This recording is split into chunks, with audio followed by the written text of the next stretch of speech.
श्राद्ध पक्ष में एक बात प्रायः सुनी जाती है, लोग प्रायः इसमें भ्रमित होते हैं कि गया जी में श्राद्ध करें कि बद्री नारायण जी में श्राद्ध करें। बद्री नारायण जी में श्राद्ध कर लें तो गया जी में श्राद्ध करें या नहीं करें, क्या है, इस तरह का बहुत सारा विधान हम लोगों के दिमाग में प्रायः आता रहता है और इस प्रकार की समस्या लोक में सुनी भी जाती है। गया श्राद्ध करें या न करें, यह भी बात होता है। तो इस संदर्भ में शास्त्रीय कथन क्या है, मैं उस पर अपना विचार प्रस्तुत करना चाहता हूं। लिखा है कि गया श्राद्ध की अत्यंत महिमा है। श्रीमद्देवी भागवत 6वें स्कंद का 4:15 चौथे अध्याय का 15वां श्लोक यह कहता है कि जीवितो वाक्य करणात् छयाहे भूरि भोजनात् गयायाम पिंडदानात् च त्रिभिर पुत्रस्य पुत्रता। पुत्र की पुत्रता 3 प्रकार से होती है। कैसे? का वही पुत्र है जो जीवन पर्यंत माता पिता की आज्ञा का पालन करता है, पहली बात। दूसरा, उनके समाप्त हो जाने के बाद उनके श्राद्ध के रूप में भोजन कराता है। और तीसरा, गयायाम पिंडदाना च, गया तीर्थ में पितरों का पिंडदान करता है। इसका मतलब है कि गया में पिंडदान अवश्य करना चाहिए, गया श्राद्ध करना चाहिए। ये श्रीमद् देवी भागवत का 6, 4, 5 प्रकरण कहता है। गयाभिगमनम कर्तुम यह शक्तो नाभिगच्छति सोचन्ति पितरः तस्य वृथा तेषां परिश्रमः तस्मात् सर्वप्रयत्नेन ब्राह्मणस्तु विशेषतः प्रदद्यात् विधिवत् पिंडान गयाम गत्वा समाहितः।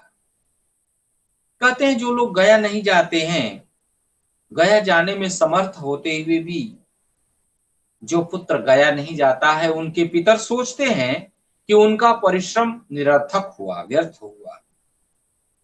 इसलिए मनुष्य को पूरे प्रयत्न के साथ गया जाकर सावधानी पूर्वक विधि विधान से पिंडदान करना चाहिए। भगवान श्री राम भी गया जाकर के पिंडदान दिए थे, यह प्रकरण आप सभी लोगों को मालूम है।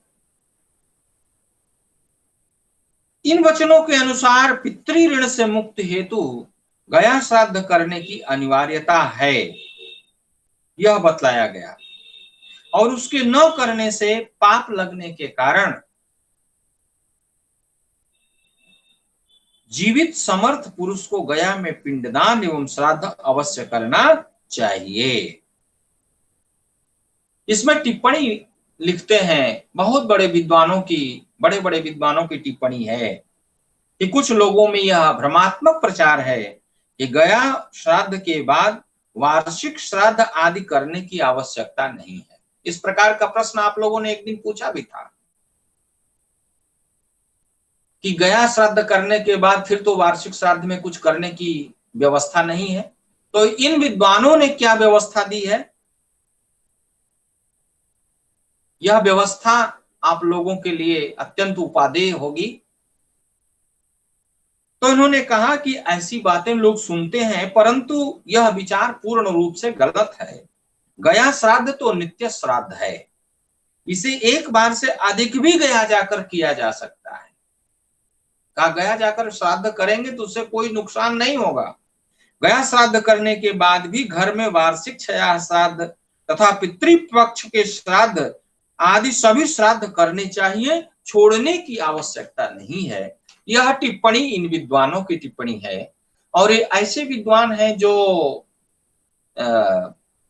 इस विषय पर प्रौढ़ अधिकार रखते हैं, इसलिए यह मानना चाहिए। और इन विचारों से मैं भी सहमत हूं। यह श्राद्ध के बाद भी, उस दिन प्रश्न के उत्तर में भी मैंने यही बतलाया था गया श्राद्ध के बाद भी वार्षिक तिथि पर अपने कर्म को व्यक्ति को अवश्य करना चाहिए। अब कहते हैं कि शिरः कपालम यत्रैतत् पपात ब्रह्मणः पुरा तत्रैव बदरी क्षेत्रे पिंडम दातुम प्रभु पुमान् मोहात् गयायाम दद्याद्यः स पितॄन् पातयेत् स्वकान् लभते च ततः शापम नारदयितन् मयोदितम्।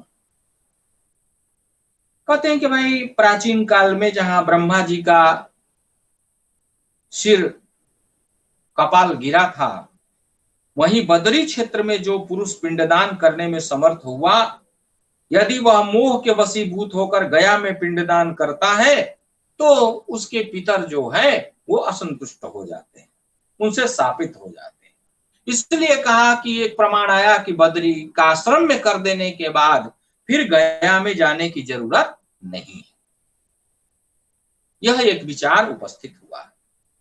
तो बदरी क्षेत्र के ब्रह्म कपाल में पिंडदान करने के बाद गया में पिंडदान करने का निषेध यहां प्रतीत तो होता है, लेकिन इस संबंध में विद्वानों में मतभेद है, क्योंकि गया श्राद्ध को नित्य श्राद्ध मानते हैं और उसको निषेध परक नहीं मानते।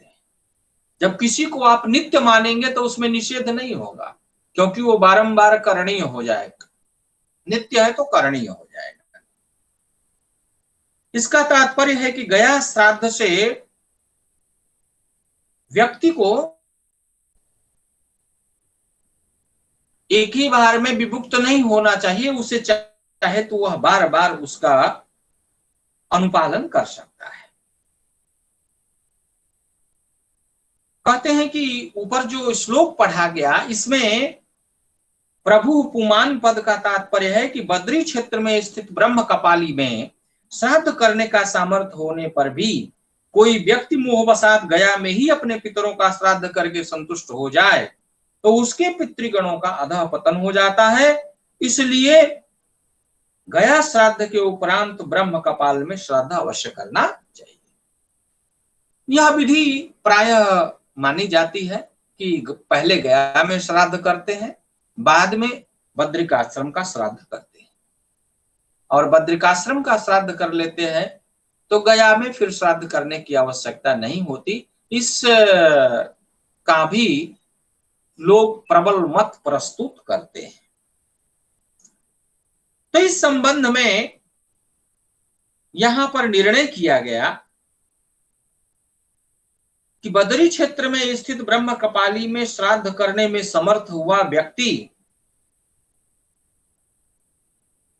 बाद में गया में पिंडदान न करे। इस संबंध में कृत्य या अकृत्य के विचार से रहित होना ही अविवेक है, अर्थात मोह है। बदरी क्षेत्र में पिंडदान के बाद मोहवशात कृत्याकृत्य विचार शून्य होने के कारण गया में जो पिंडदान करे वह अपने पितरों के लिए श्रेयस्कर नहीं कर्म करता है। ऐसा करने से पिंडदान करने वाला पितरों से शाप प्राप्त करता है। इसमें कहते हैं कि गया में पिंडदान करने का विशेष महत्व होने पर भी शिरः कपालम वचन के अनुसार बदरी क्षेत्र में ब्रह्म कपाली में श्राद्ध के अनंतर गया में तथा अन्य स्थानों पर पिंडदान करने का स्पष्टतः निषेध हो जाता है। विधि वाक्य से निषेध वचन बलवान होता है, निषेधांश बलीयांशः। इस मत से भी निषेध केवल पिंडदान का ही है। पितृपक्ष में क्षया तिथि तथा अन्य पर्वों पर ब्राह्मण भोजन आदि के द्वारा पिंड रहित श्राद्ध या तर्पण आदि का निषेध नहीं है, अर्थात यह चीजें करती रहनी चाहिए। निर्णय यह हुआ कि गया श्राद्ध करने के बाद भी व्यक्ति को अपने घर पर क्षया और वार्षिक तिथि का जो कृत्य है उस कृत्य को संपादित करते रहना चाहिए, क्योंकि यह उसका कर्म है और अपने कर्म को व्यक्ति को स्वयं करना चाहिए। इस प्रकार से यहां शास्त्रीय वचनों को उद्धृत करते हुए मैं अपनी वाणी को विराम देता हूं। बहुत बहुत धन्यवाद। नमस्कार।